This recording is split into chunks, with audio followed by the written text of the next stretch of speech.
ಕ್ರಾಂತಿವೀರ ಸಂಗೊಳ್ಳಿ ರಾಯಣ್ಣ ಜನಪರ ವೇದಿಕೆ ಬೀದರ್ ವತಿಯಿಂದ ಇಂದು ಪುಣ್ಯಭೂಮಿ ನಂದಗಡ್ನಲ್ಲಿ ಕ್ರಾಂತಿವೀರ ಸಂಗೊಳ್ಳಿ ರಾಯಣ್ಣವರ 195ನೇಯ ಪುಣ್ಯಸ್ಮರ ಕಾರ್ಯಕ್ರಮ ಅಂಗವಾಗಿ ದೀಪ ಹಚ್ಚುವ ಕಾರ್ಯಕ್ರಮವನ್ನು ಹಮ್ಮಿಕೊಂಡಿದ್ದೇವೆ.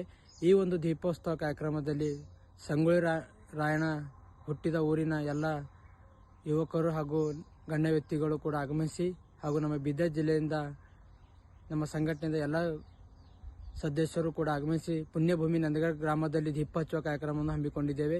ಈ ದೀಪೋತ್ಸವ ಕಾರ್ಯಕ್ರಮ ಹಚ್ಚುವುದೇನೆಂದರೆ ರಾಯಣ್ಣವರ ಪ್ರತಿಯೊಬ್ಬ ಒಂದು ಮನೆಯಲ್ಲಿ ರಾಯಣ್ಣ ದೀಪ ಹಚ್ಚಬೇಕು, ರಾಯಣ್ಣ ಒಂದು ದೀಪ ಬೆಳಗಬೇಕೆಂದು ನಮ್ಮೆಲ್ಲರ ಆಸೆ. ಆ ಆಸೆಯ ಮೂಲಕ ಇವತ್ತು ದೀಪ ಹಚ್ಚುವ ಕಾರ್ಯಕ್ರಮವನ್ನು ಹಮ್ಮಿಕೊಂಡಿದ್ದೇವೆ. ಹುಟ್ಟಿದರೆ ಸಂಗೊಳ್ಳಿ ರಾಯಣ್ಣನಂತ ಮಗ ಹುಟ್ಟಬೇಕೆಂದು ಇಲ್ಲಿ ಬಂದು ಎಲ್ಲರೂ ತೊಟ್ಟಲು ಹಾಗೂ ತೆಂಗಿನಕಾಯಿ ಕಟ್ಟುತ್ತಾರೆ. ಆ ಹರಿಕೆಯೂ ಕೂಡ ರಾಯಣ್ಣವರು ಈಡಿಸ್ತಾರೆ. ತಾವೆಲ್ಲರೂ ಬಂದು ಒಂದು ಪುಣ್ಯಭೂಮಿಯಲ್ಲಿ ಬಂದು ಒಂದು ರಾಯಣ್ಣವರ ಆಶೀರ್ವಾದ ಪಡೆದುಕೊಳ್ಳಬೇಕೆಂದು ವಿನಂತಿ. ಹಾಗೂ ಅದೇ ರೀತಿಯಾಗಿ ಇಲ್ಲಿ ಸಂಗೊಳ್ಳಿ ರಾಯಣ್ಣ ಊರಲ್ಲಿ ಸಂಗೊಳ್ಳಿ ರಾಯಣ್ಣ ಪಾರ್ಕ್ ಕೂಡ ಮಾಡಿದ್ದಾರೆ. ಅದು ಎಷ್ಟು ಸುಂದರವಾಗಿ ಮಾಡಿದ್ದಾರೆ ಅಂದರೆ ಒಂದು ನೋಡೋಕ್ಕೆ ಕಣ್ಣು ಸಾಲಲ್ಲ, ಅಷ್ಟು ಸುಂದರವಾಗಿ ಮಾಡಿದ್ದಾರೆ. ಹಾಗೂ ನಂದಗಡಲ್ಲಿ ಕೂಡ ಮ್ಯೂಸಿಯಂ ಮಾಡಿದ್ದಾರೆ. ಎಲ್ಲರೂ ಬಂದು ಆ ಮ್ಯೂಸಿಯಂ ಕೊಡಬೇಕು.